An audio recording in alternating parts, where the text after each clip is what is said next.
Who else is in on this job? Just us three. Yeah. Three-way split. Well, what do you say, Margot? No guns. What? Me? I know you better. You're a trigger-happy little... It's all right, Margot. It's all right. No guns. We won't need them on this. It'll be a pushover. Hey, Bass? Yeah. Pushover.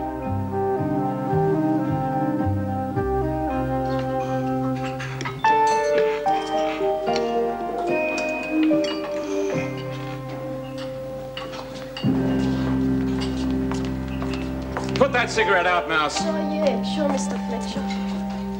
What a waste. You want it? You can have it. Oh, you little...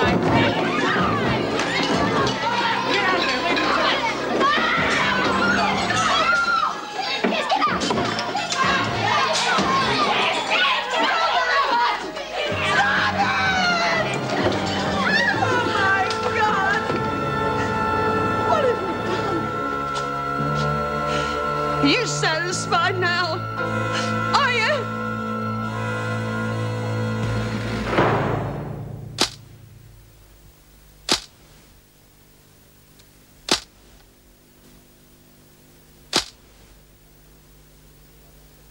How bad is it? Oh, I think it's all right. I'm just a bit stunned. Look, it doesn't look too bad. You better get sisters to take a look at it just in case. Oh, no, we may be needed here. Well, they're all locked in there. There's not much more they can do now. Go on, you get along to the examination room. I can handle it here. Well, at least they seem to have quietened down. Do you want me to send up reinforcements? No, I can manage. Well, you finished your exercises for today? Can you open the gates? B. Smith's hurt. Open up. Get them back to their cells. How bad is she? I don't know. She's unconscious. Get sisters to come and take a look at her and tell her to bring a stretcher. This is another thing we've got Georgie to thank for. Bloody little hothead. Look, she's not the only one to blame, you know. It doesn't take much for that lot to be at each other's throats. Oh, God, I hope she's going to be all right. How bad is Smith? She's in with the sister. She's still unconscious, so she must have been hit pretty hard. Oh, I don't like the sound of that. Just to be on the safe side, we better send her to be x-rayed. Will you organise for an ambulance to take her to hospital, and I'll arrange for a clearance for her transfer. They'll probably have to take her to hospital. None of this would have happened if Judy had wanted to take over. It had nothing to do with me. I've told you time and time again I'm not interested in taking over. It's not my scene and it never will be. That's right. Judy tried to stay out of the whole thing. Yeah, it was us others. She didn't want to take over. We're all to blame for acting like a pack of kids. Fancy Georgie trying to blame you for what happened to B. I mean, she's the one who started the blue. Oh, she only sparked it off. It's been coming for a long time. Yeah, but it was Georgie's stirring that got everybody on edge. And she knows how safe she is because she's tucked under B's wing. Yeah, well, I'm damned if I'm going to feel guilty about it. They brought it on themselves. They get so damn bored in here that they grab at the least little chance for drama. Oh. The whole thing's so stupid. What happened in there? Oh, God knows. One minute they were having dinner quietly and the next pandemonium. How's Smith? Oh, I don't like the look of it. She's got a very bad bruise on her head. Any idea what she was hit with? Oh, none at all. I didn't even know she was injured until it was all over. Must have been something heavy. She's still unconscious. I can't bring her round. She really will have to go to hospital for x-rays. There's nothing more I can do for her here.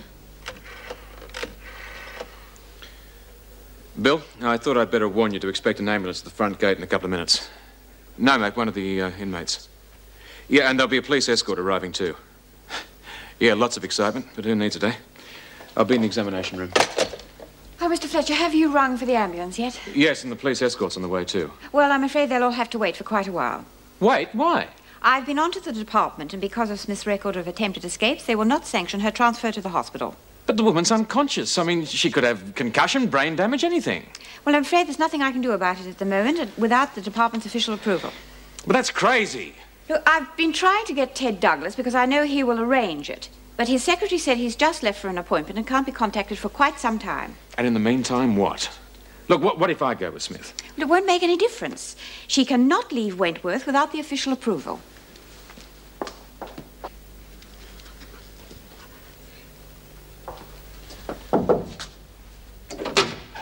Oh, hello, Mrs. Davidson. I was just about to come and see you.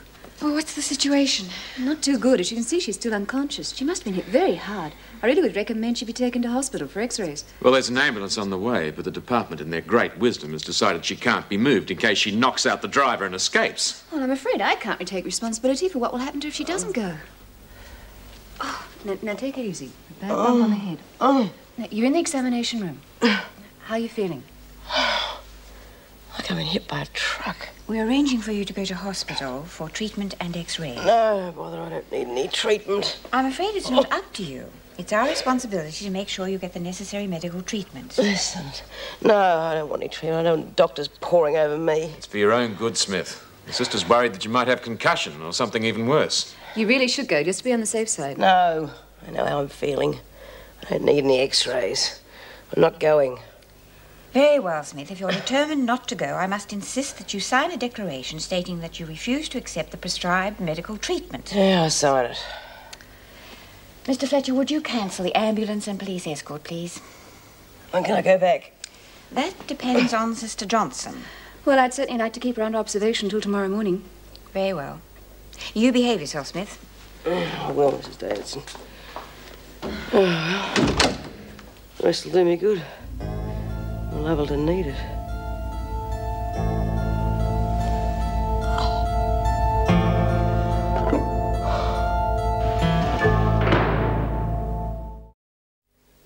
Well, that's great news. Well, thanks for letting me know. Yes, I'll be in touch with her right away. Thanks once again. How's the head? It's fine now. Good. That job I got for Margot Gaffney's still available. Well, that should make her happy. Why do you bother with them once they're on their own? That's why. Because they're on their own. Is it enough to have to put up with them in here all day without having to look after them once they've been released as well? If more care were taken with them on the outside, then we'd have less to look after in here. Come on, don't kid yourself. There'll always be an endless supply of them breaking their necks or somebody else's to get in here. Any news of B. Smith? Yeah, she's regained consciousness. But she still refuses to take x-rays. Normally, any one of them would jump at the chance to get out of here. What do you think's going on? Well, I think it's the power struggle. She's afraid to be away from this place for too long in case she gets toppled. Well, if that's true, that riot in the dining room this afternoon could only lead to more trouble. Yeah. What's Mrs. Davidson going to do about the blow-up? Well, she says they can be allowed out for dinner, but they're to assemble first in the rec room for one of her pep talks. Well, it's going to take more than a pep talk to solve this problem. Yeah, there's going to be a lot of infighting before they work it out amongst themselves. The best we can do is to stop them from killing each other in the process. Oh, by the way, we're all to be on guard duty during the pep talk. What? I'm supposed to knock off at 5? Not tonight, Josephine. It's a great setup. The paymaster from the shoe factory goes to the bank every Thursday, 1 o'clock on the dot, to pick up the money for the wages. Does anyone go with him? One of the girls from the office drives him. They have to park half a block away from the bank and walk the rest. That's when we get them. What happens to the girl? She's just a kid, there'll be no problem with her. You'll drive up level. Me and Baz will jump out, grab the dough back in the car, psst, $20,000 in her hot little hands. It's a perfectly simple plan. What happens to the bloke and the girl? What do you mean? Nothing happens. I'll be so surprised I won't know what hit him. You're going to bash him? Because if you are, I'm telling you now. No one's going to get hurt. At worst, I'll be pushed over. You know me. I never hurt anyone unless I had to. What about Basil? It's always struck me as a bit of a dill. Yeah, well, he doesn't seem too bright, but inside he's got a mind like a steel trap. Yeah? The only time I ever saw it was snapped shut. No. When we was in Pentridge, he made this revolver out of pipes and bits and pieces he'd found lying around the place. It was terrific. Then the screws found it. Where'd he have it hidden? Under his pillow. So much for the steel trap. Now, Baz is the man for the job. Besides, he owes me a favour. What did you do for him?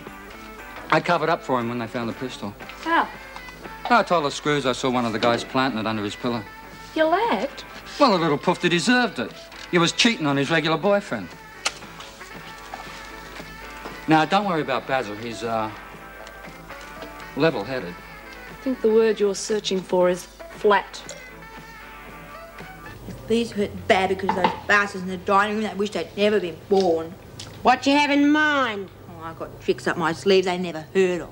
Now, you listen to me, young lady. Don't you call me a young lady. You've caused nothing but trouble to yourself and everyone else in the place since the minute you arrived. Now, you just lay off.